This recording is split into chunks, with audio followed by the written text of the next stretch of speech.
Hello everyone. In this video, I'll show you how to fix the Discord awaiting endpoint or RTC connecting error. First, flush your DNS cache. Open the Start menu, type Command Prompt, right-click it, and choose Run as Administrator. In the Command Prompt window, type ipconfig/flush DNS and press Enter. You should see a message confirming that the DNS resolver cache has been successfully flushed. After that, restart Discord and test your voice channel again. If the problem continues, disable any VPN or proxy service you are using. VPNs and proxies can prevent Discord from connecting to the correct voice server.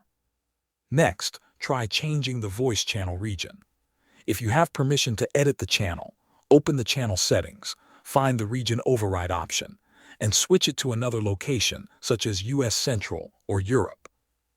Save the changes and test the voice channel again. Finally, clear Discord's cache. Close Discord completely. Press Windows plus R, type %appdata%, and press Enter. Open the Discord folder, delete the cache folder, then launch Discord again.